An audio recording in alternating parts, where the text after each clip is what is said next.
विद्यार्थी मित्रांनो, computer for बिझनेसमधील networking या मुद्द्यावर आपण चर्चा करत होतो. मग या नेटवर्किंगमध्ये ईमेलच्या सहाय्याने निश्चितच आपण आपली माहिती इतरांना मेलद्वारे पाठवू शकतो.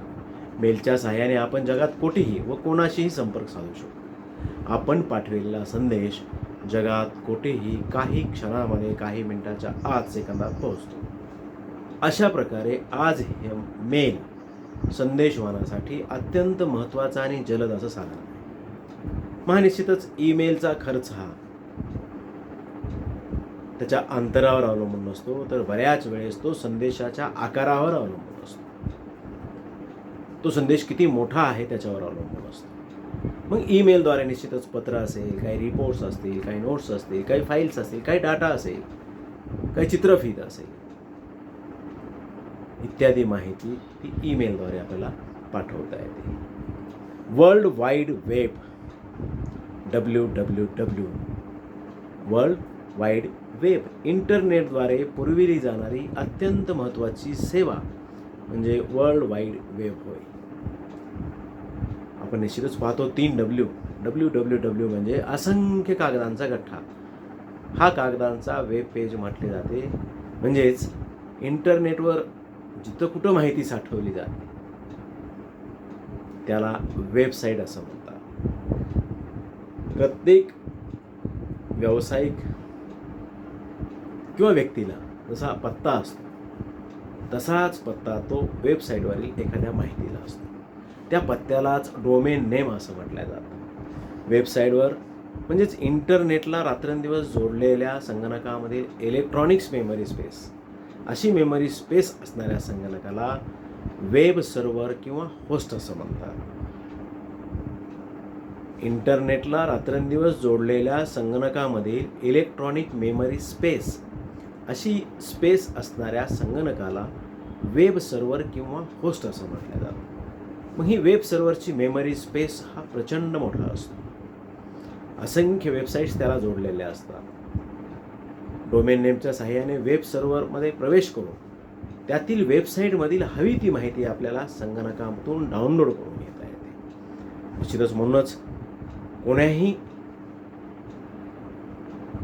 माहितीवर प्रवेश करण्यासाठी, माहिती उपलब्ध करून घेण्यासाठी आपण निश्चितच WWW या नेटच्या ॲप्लिकेशनचा वापर करतो.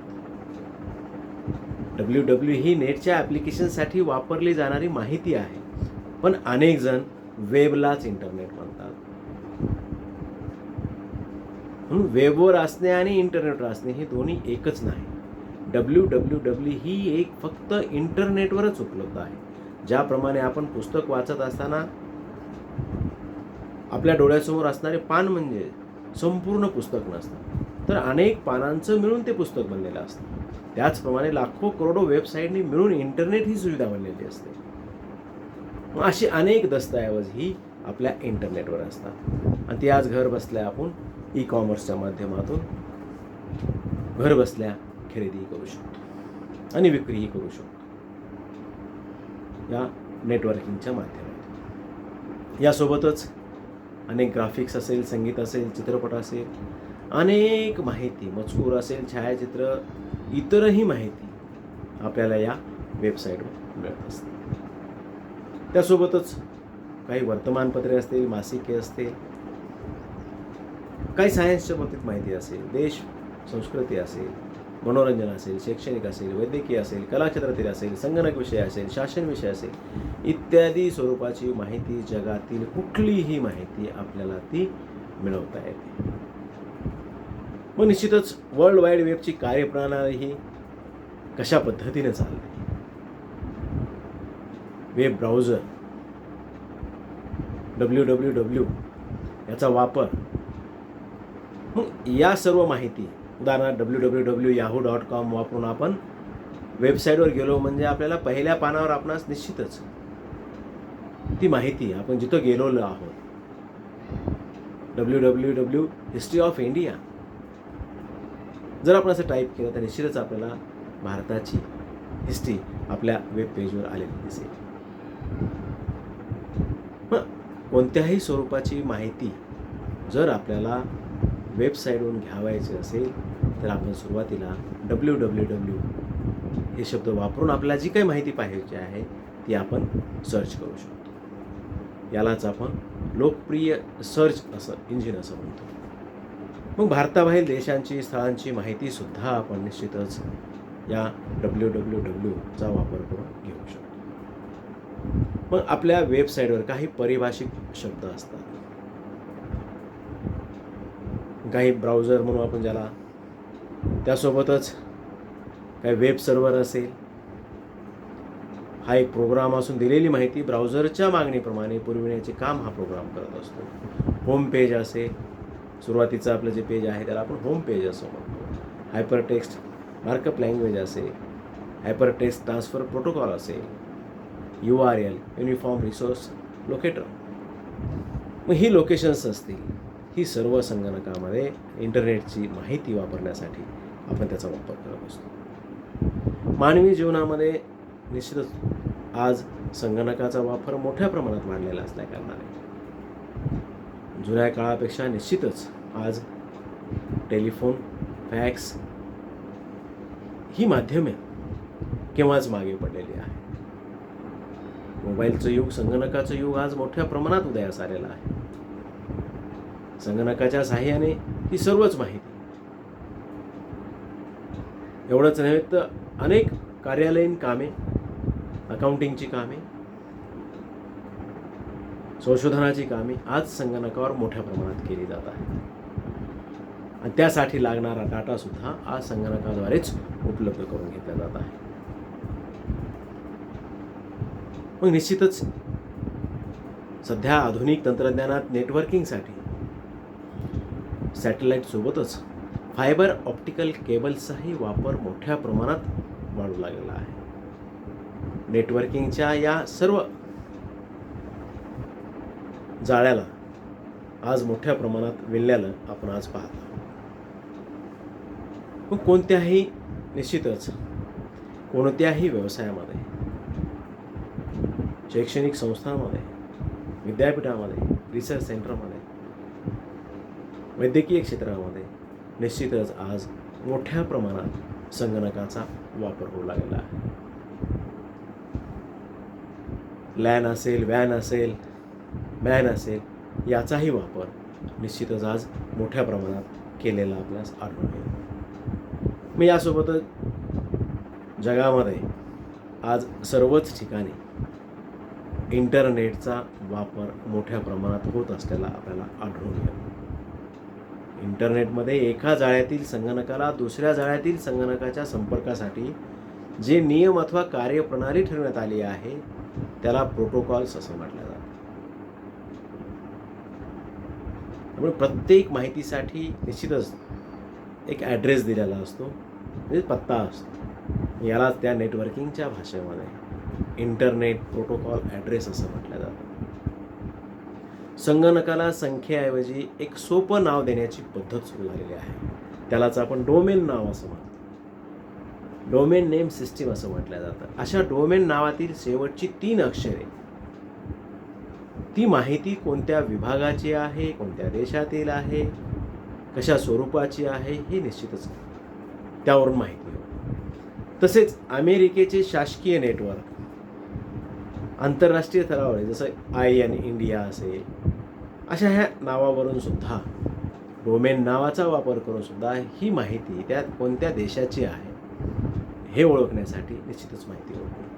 जसं IN India, JP Japan, UK United kingdom, NZ New Zealand, FR France, AU Australia इत्यादी. मग इंटरनेटसाठी आवश्यक असणारे जे काय हार्डवेअर सॉफ्टवेअर आहे ती निश्चितच आपल्याकडे त्या आपल्या संगणकामध्ये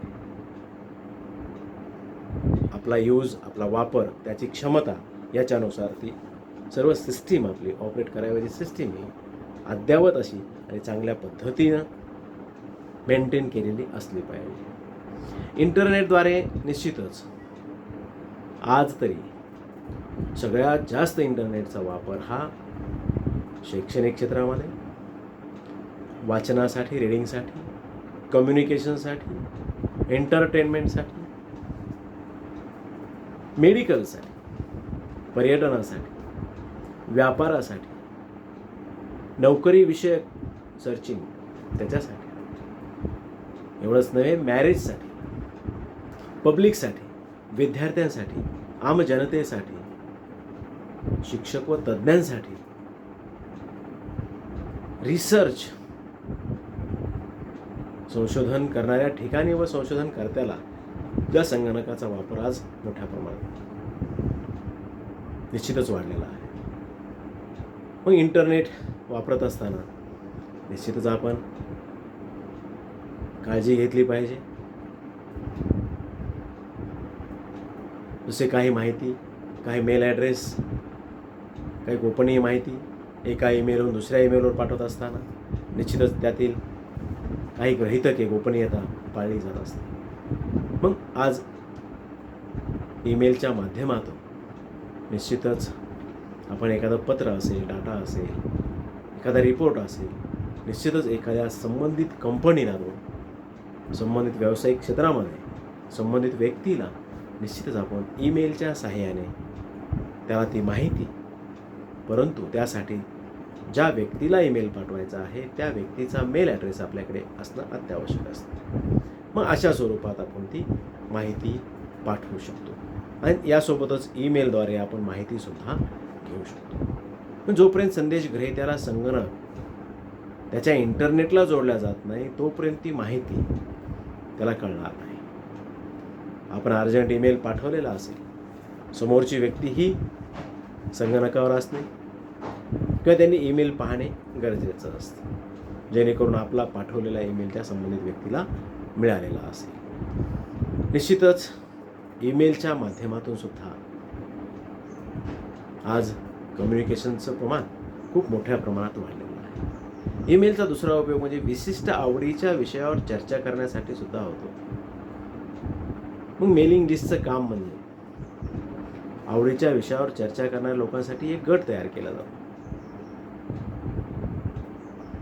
मग ईमेलद्वारे उदाहरणार्थ स्टुडंट्सला पाठवण्यासाठी एखादी माहिती आपल्याकडे असेल, निश्चितच टीचर ते विद्यार्थ्यांची एक यादी, ईमेल ॲड्रेसची यादी निश्चितच तयार करत असतो.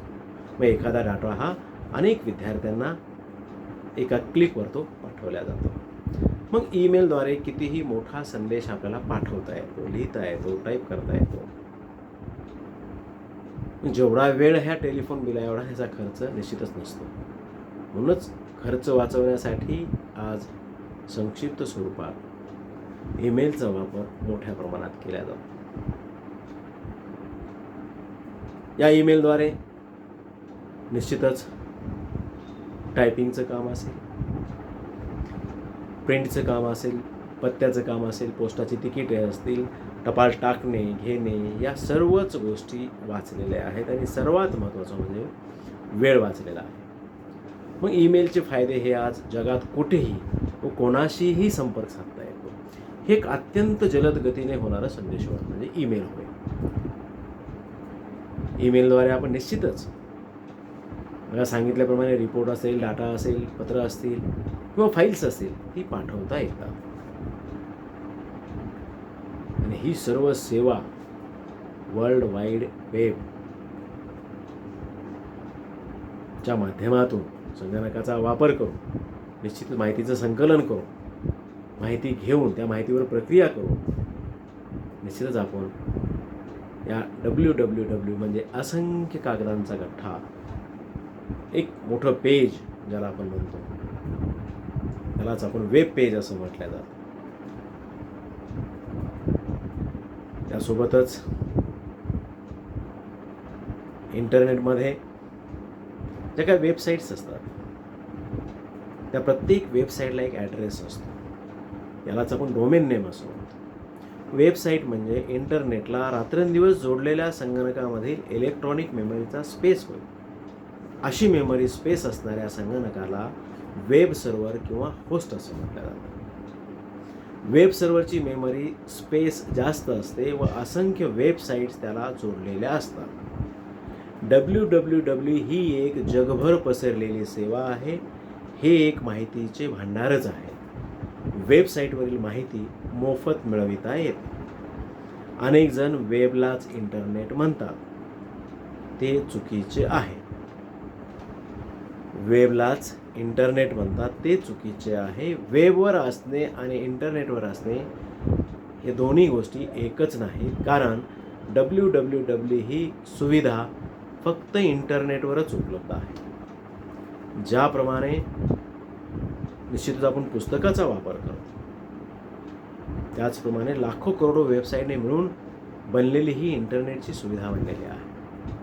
मग वेबवरील माहितीचा मजकूर असेल, छायाचित्र असतील, इतरही काही असेल, हे सर्वांना मिळून एक जाळे तयार झालेले असते. हे वेबचे जाळे हायपर टेक्स्ट मार्कअप लँग्वेजने HTML विणलेले असते.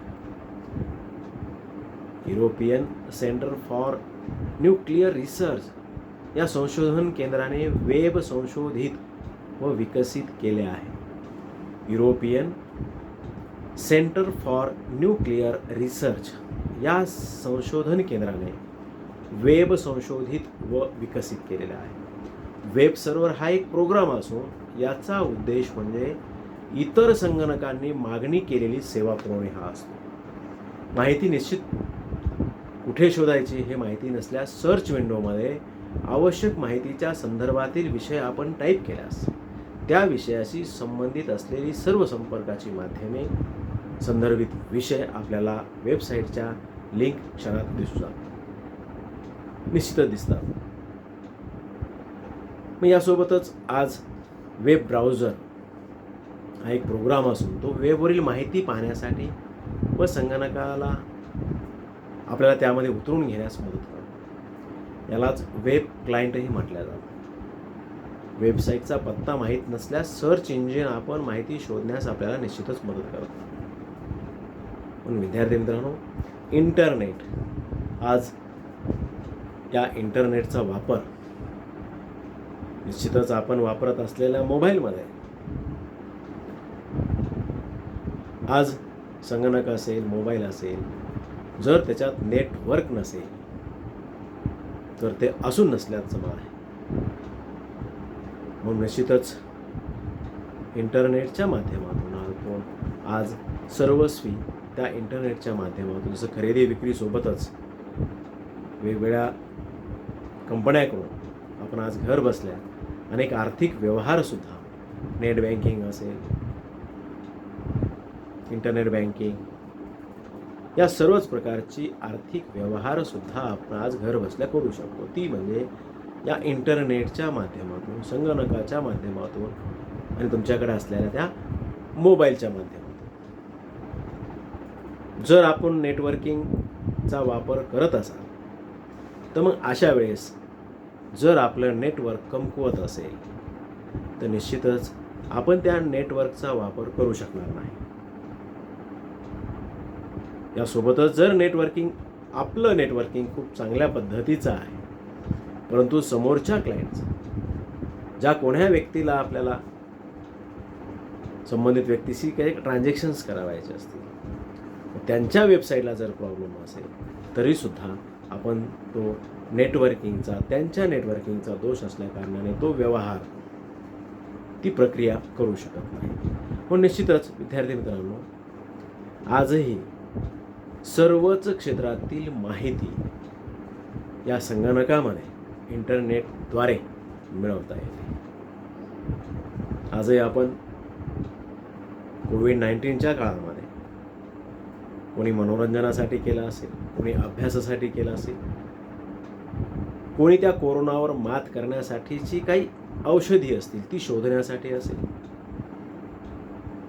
काही खेळ असेल, काही योगासने असतील, ही सर्व माहिती आज घर बसल्या आपण मोबाईलच्या माध्यमातून, इंटरनेटच्या माध्यमातून निश्चितच मिळवू शकतो.